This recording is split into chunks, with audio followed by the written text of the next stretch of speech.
Today on the Daily Shed, we discuss Minecraft, the card game?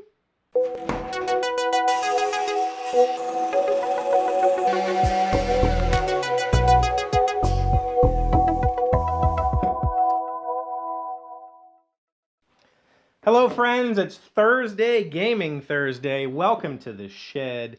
Remember a few weeks back when I was telling you about International Tabletop Day and I took you on the field trip to Walmart and showed you that there are fun, viable gaming products at Walmart?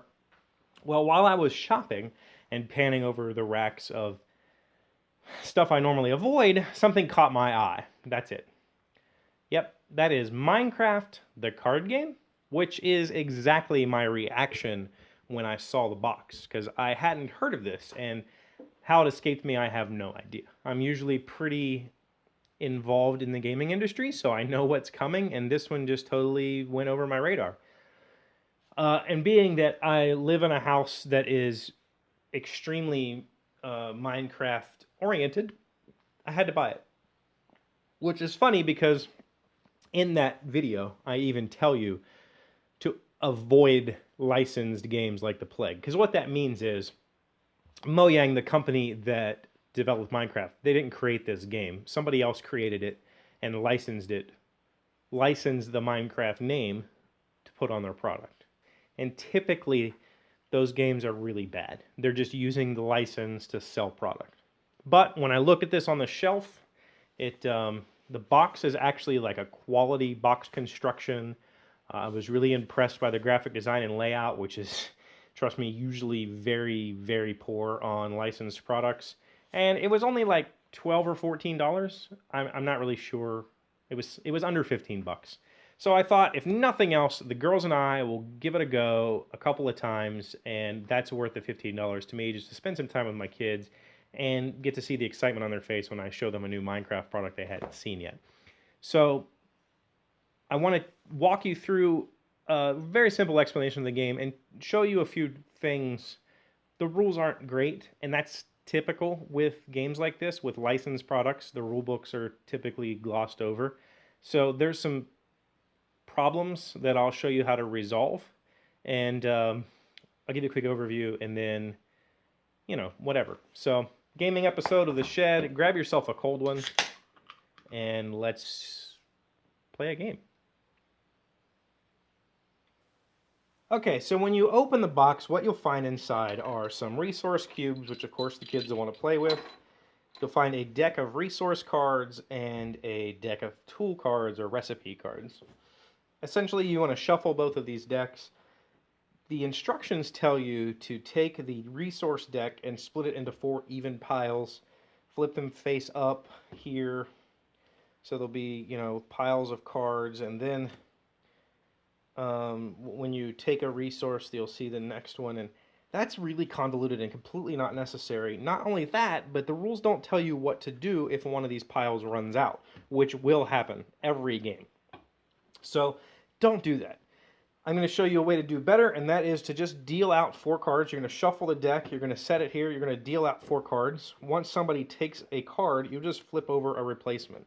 It's that simple. You don't need to have this weird ritual of counting these things. Now, the tools, you can do it this way, but I actually do prefer to count these out in equal piles. I believe it's going to be 6 per pile.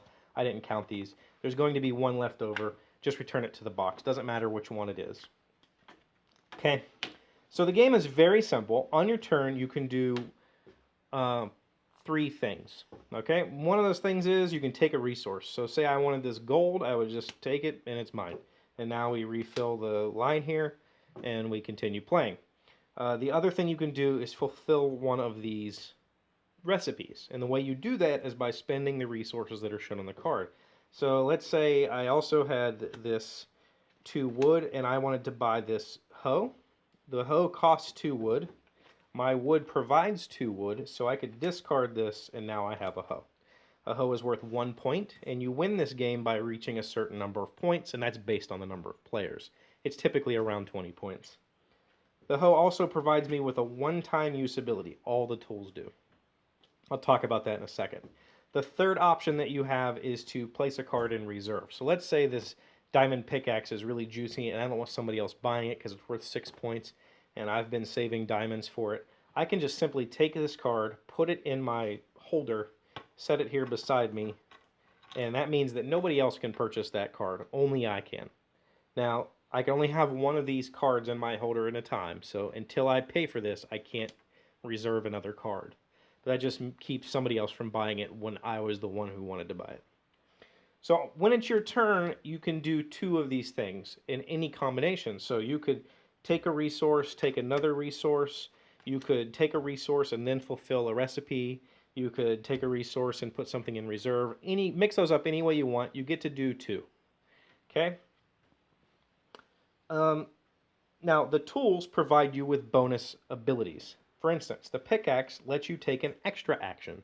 So on your turn, you'd get to do 3 things. So any combination of these things, as long as you only do 3. The shovel lets you take an action from another player. So instead of them having 2 actions on their turn, they only get to do 1 thing. The axe lets you get 2 wood, just that simple. And the hoe lets you discard the center row and refill it. And that way, like if you don't like the stuff that's out here, you get to see new stuff.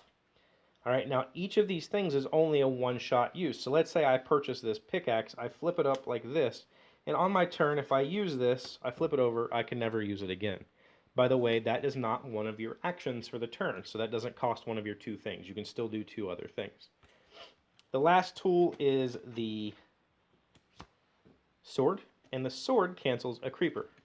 Now what a creeper does, when it comes out, as soon as it comes out, so say I take this, and then we flip and it's a creeper, he blows up and every player has to discard one of the resource cards in front of them. So I could choose to use my sword to stop that from happening.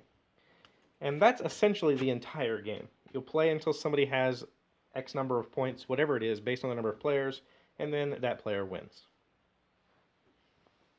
So I brought in my resident board game expert, my youngest monster, to tell us a little bit about what she thought about the game. Did you enjoy the game? Yes. Yes, you did. And when I first brought it home, you were like super excited, right? Mm-hmm. I knew when I bought this that if nothing else, Monster was going to get crazy excited when she saw that there was a new Minecraft game she hadn't played yet. Because she's played all of them. She's played the Xbox editions and the PlayStation edition. You've played PlayStation occasionally, right? Yeah, and I also play the PC. PC? That stands for the computer. That's computer? Yeah. And phone? Mm-hmm. You like and Lego tablet. and tablet and Legos and Minecraft in real life with the foam swords. Literally everything that's ever been branded with Minecraft, she's played with it. So I knew she would be super excited. What do you think? Do you think this game feels like you're playing Minecraft when you play it? Does it remind you of Minecraft? Yes, it does, because it is Minecraft. Right? Because Darn. why is it Minecraft? It's because like there's if all this stuff that if this wasn't there, it can't be Minecraft. So the resources and the recipes, because you're getting wood and stone and stuff. Is that what you mean to say? Awesome. So it's a big thumbs up from you. You would tell people to go buy it? Yes. Okay, very cool. Thank you so much. You're welcome. Okay. So again, when I bought it, I wasn't really expecting anything amazing, but I knew that if nothing else, this little one would smile and we would have fun playing it. And sure enough, we have. We've played it quite a few times with Big Sister 2 and Mom, and everybody's enjoyed it. So it's not terrible for a licensed game that you're going to buy at Walmart. If you have it, I hope that my video helped you understand a little bit better how to play it. If you don't have it and you're thinking about it, sure, go for it. If you have a kid that loves Minecraft and you want to get them off the computer a little bit and sitting with you at a table to play, I say go for it. That's what I got for today. Thank you guys for hanging out this week. Thank you for leaving comments and liking all of my videos. Thank you for subscribing. Don't forget to leave a comment below. Tomorrow is Buy Day, which means you need to ask me some questions. And this week is advice questions. I will remind you in the comments section. Don't forget to check out iTunes, and I did confirm the Google Podcast is live. So both of those links, well, actually I think it's just the iTunes link, is in the video description. And that's it for today. So I will see you tomorrow. Hey, Doc, wait! I want to ask you something. Today's random fact comes from Wikipedia. Duh. When did Ferdinand Magellan start his voyage? Magellan's expedition of 1519 to 1522 became the first expedition to sail from the Atlantic Ocean into the Pacific Ocean, then named the Peaceful Sea. By Magellan, the passage being made via the Strait of Magellan and the first to cross the Pacific. His expedition completed the first circumnavigation of the Earth. That's cool and all, but you answered the question in the very first sentence. Magellan's expedition of 1519. That's when he started.